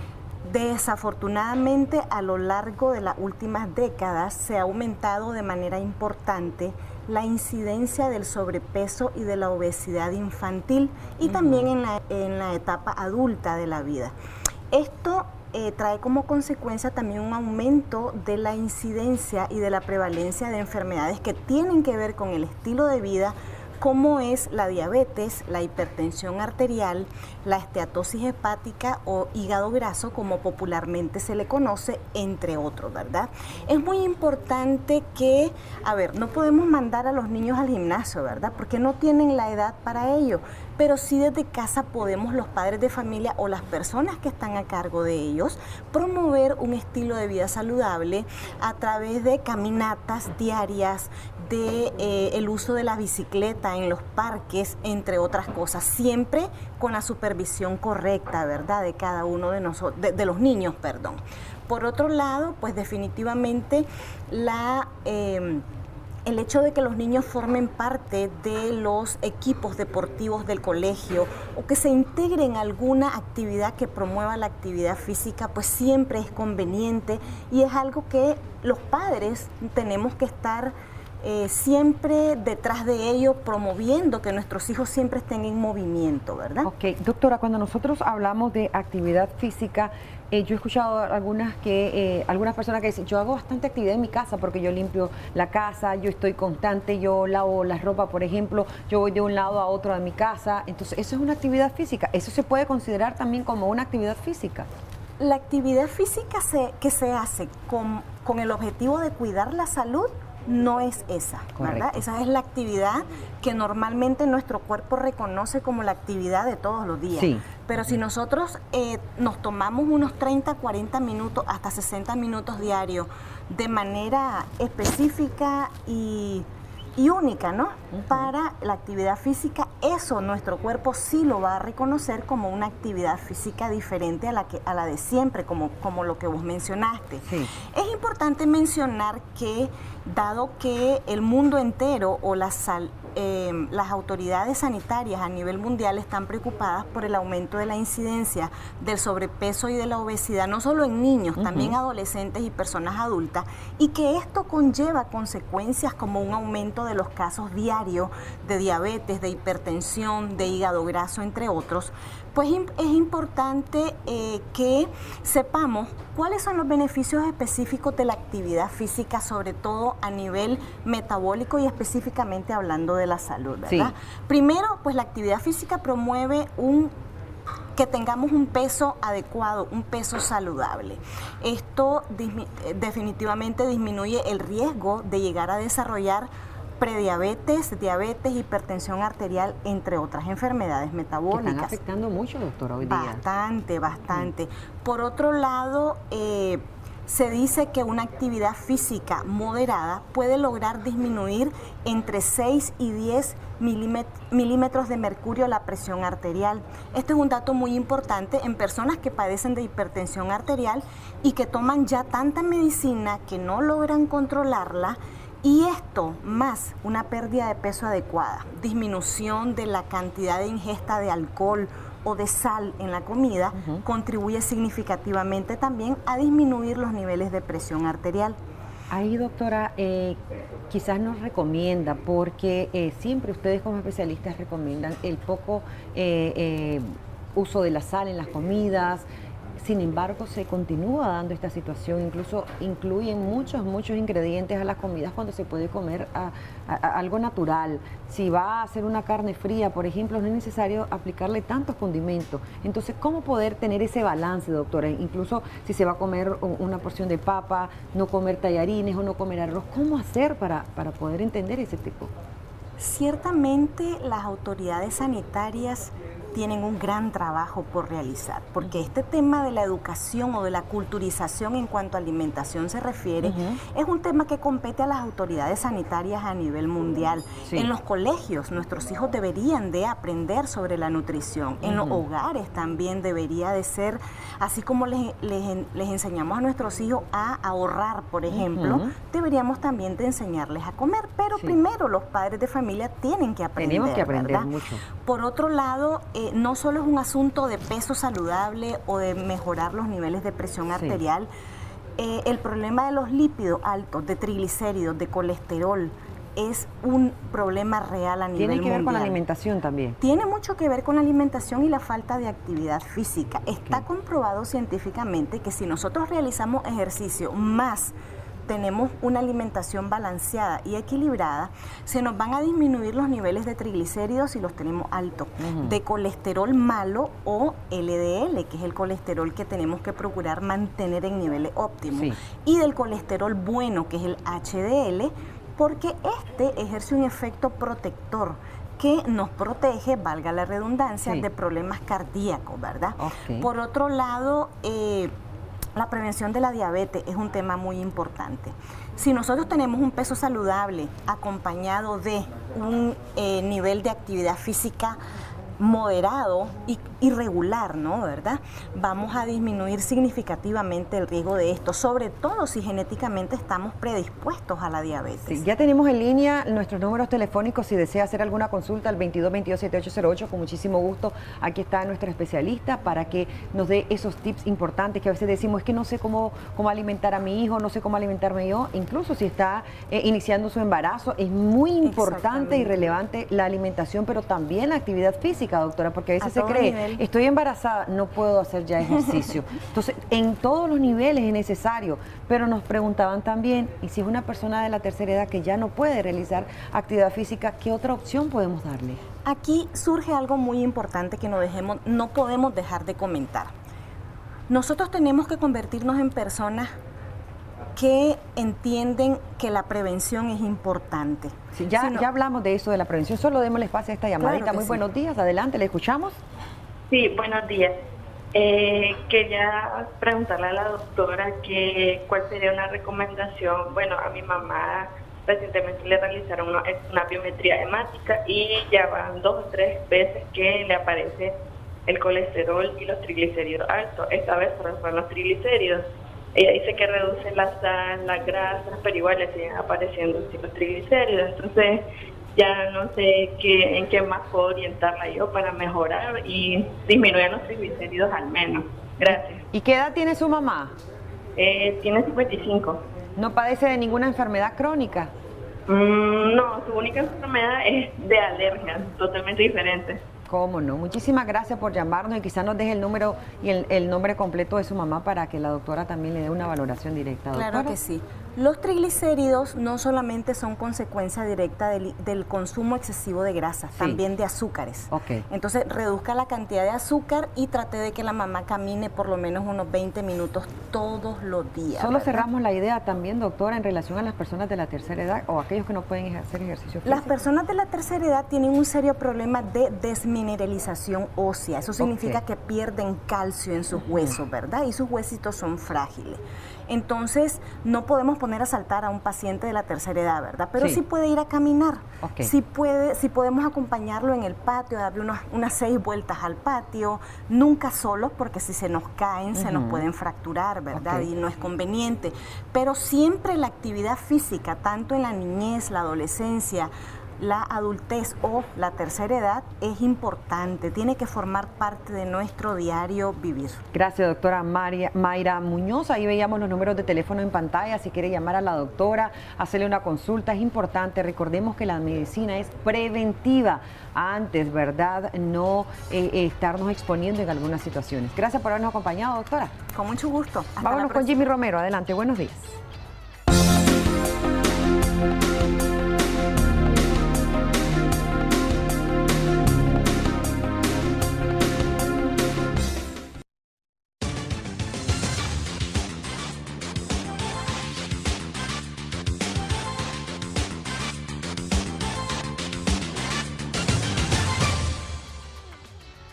Muchas gracias, Odely Vargas. Así es, nos encontramos ya en nuestro invitado de hoy. Precisamente ya se encuentra en el estudio de Acción 10 en la mañana Guillermo Rochur para presentarnos su más reciente libro, Huellas de un tiempo, donde plasma diferentes aspectos que han acontecido en los últimos 3 años en Nicaragua. Vean, acá lo tengo en mano. Muchas gracias por acompañarnos. Muy buenos días. Buenos días. Gracias a ustedes por la invitación. ¿Cuál es la importancia de este libro y qué aspectos son los que quedan plasmados acá? En el libro abordo, por eso se llama Las huellas de un tiempo, lo que marcó la agenda, no nicaragüense nada más, sino la agenda mundial. Entonces lo estructuré en 4 partes, una dedicada a esa peste que sigue asolando el mundo, al coronavirus, que es la pandemia del COVID-19. ¿Qué aspecto aborda en el libro? Una de las cosas tal vez y es importante la pregunta porque sirvió como acelerador del tiempo e introdujo cambios que considero que serán irreversibles ya. Lo primero es que con las redes todo era aquí y ahora. Con el coronavirus los cambios que se dieron fue en todos los ámbitos de la vida. Primero tenemos que considerar que lo que nosotros vemos ahora en el deporte cambió. Y ya antes Martín Caparrós y Juan Villoro habían hablado con respecto al Mundial de Fútbol en Sudáfrica, que era más lo que ganaban los organizadores a través de las pantallas que lo que percibían por las entradas. Y vos te fijaste, durante todo este tiempo veías vos que tenían que poner en las graderías como que si estuvieran asistidos de personas, pero en los estadios no había absolutamente nada. Lo otro es los cambios que hubo en el sistema educativo. En el sistema educativo ahorita todavía en Nicaragua las universidades tienen dividido el tiempo entre clases presenciales y clases a través de las redes sociales. Lo otro es que tenemos que darnos cuenta que quedó de manifiesto que existen 2 tipos de ciudadanos ahora. Si antes hablábamos de clases sociales para la estructuración de la sociedad, hoy hablamos de inforricos e infopobres, ricos y pobres en información. Porque uno de los errores más comunes que se cometen es creer que la información llega a uno, no, esa es una información de oferta, lo que vos tenés que hacer es un cambio sustantivo, porque la verdadera información es la que vos buscás. Decía Gustavo Berbig, un periodista argentino, todo el periodismo tiene que ser investigativo, lo demás es propaganda. Entonces, eso desde el punto de vista del coronavirus, pero también que puso en evidencia lo más noble y lo más perverso del ser humano. Al inicio de la peste nosotros creíamos que iba a haber manifestaciones de solidaridad, especialmente con los países tercermundistas, pero no ocurrió de esta manera. 10 países acapararon, y uno de los planteamientos que hago ahí, la producción de la vacuna. Es decir, el resto del mundo era sálvese quien pueda. Pero hay otros aspectos que considero que son importantes. Me parece también muy importante el hecho que haya abordado la crisis entre Rusia y Ucrania, es decir, la guerra, pero lo abordó de un aspecto iconopolítico. Tal vez nos podría explicar un poco en qué consistiría y cuáles son los abordajes que hace respecto a esta situación. Sí, todavía tuve chance de meter un último trabajo que es la guerra de Ucrania y la iconopolítica. La iconopolítica es un concepto que introdujo un francés ¿verdad? Cristian Salmon, donde él habla en unas sociedades súper simbólicas como son las nuestras, la importancia que tiene el consumo de símbolos para nosotros. Y precisamente Zelensky, a partir de la invasión que se produjo, en una comparecencia especial que tuvo en el Congreso de Estados Unidos, compareció con un traje militar. Lo que estaba mandando al mundo era precisamente un mensaje para decirle, yo estoy aquí presente. Pero eso es lo que me dio a pie y fue para mí un pretexto para hablar de cómo existen desde antes este tipo de manifestaciones. Si vos te acordás, la boina era consustancial al Che Guevara, o bien Sandino, el cerebro, el sombrero, el Sandino el sombrero, y si vos ves la silueta que está en la laguna de Tizcapa, lo que se percibe en esa silueta es ese sombrero. Entonces, hay símbolos de identidad de cada uno de estos personajes. La revolución agrarista mexicana de Zapata y Villa, vos ves que ellos lo que se calaban era el sombrero de los campesinos mexicanos. Entonces, la iconopolítica no es más que una asociación de los símbolos con la política. Pero es que la política se basa a base de símbolos. Recordemos que hoy en día, por ejemplo, en los medios se sigue la guerra nada más que a través de los medios de comunicación. Guillermo, como autor de Las huellas de un tiempo, ¿qué es lo que pretende? Que la sociedad nicaragüense esté empapada de estos temas, el COVID-19, los cambios tecnológicos que hubieron, y también sobre el conflicto de la guerra política, que conozca un poco más a fondo sobre cómo se manejan estas situaciones. Pero eso en parte, recordar que las sociedades nuestras están sufriendo en carne viva todo lo que estás planteando. Es decir, sería llover sobre mojado. Lo que yo hago siempre en cada uno de mis textos es un posicionamiento frente a determinados hechos. Es decir, cómo los percibo, y aparte de eso, recordemos que decir intelectual es decir crítica. Entonces, si no hay un posicionamiento crítico, por ejemplo, tardíamente salieron un país tercermundista reivindicando la importancia de la vacuna, y después 17 premios Nobel aparecieron haciéndole un llamado al presidente de Estados Unidos sobre la urgencia de que se distribuyeran las vacunas a nivel mundial. Porque Biden dijo en una comparecencia, y estaba recién instalado en el poder en la Casa Blanca, lo que dijo él era que primero Estados Unidos. Me recordó la toma de posesión de Donald Trump en 2017, que dijo primero Estados Unidos.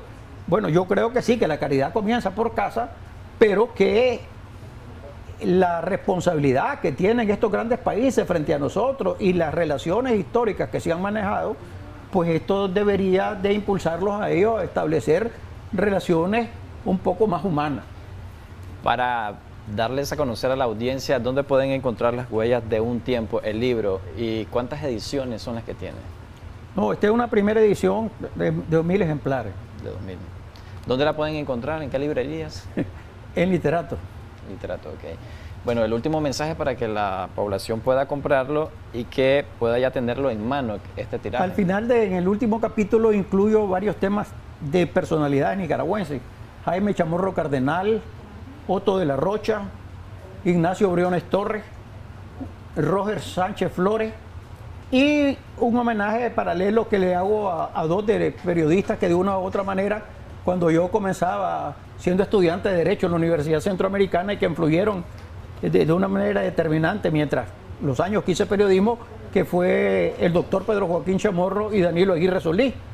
Ahí lo que expreso yo es que hay quienes dicen que Danilo se atrevió a decir que el mejor titulador que había tenido Nicaragua era Horacio Ruiz.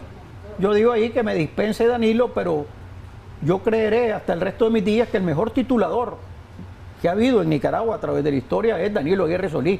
Todavía uno puede pasar revisión de los titulares de la prensa cuando él ejerció como codirector y antes como jefe de redacción, y te das cuenta que no habían titulares más punzantes que los titulares que Danilo hacía, cosa que vino a revalidar cuando asumió la dirección del Nuevo Diario. Muchas gracias, Guillermo, por acompañarnos acá en Acción 10 de la mañana y por supuesto hacernos la presentación oficial de este libro Huellas de un tiempo, que ya está disponible en diferentes librerías del país. De esta manera, ahora vamos a trasladarnos al otro lado del estudio. Se encuentra Xochitl Cristina y también Einer Suárez con más información de interés para usted.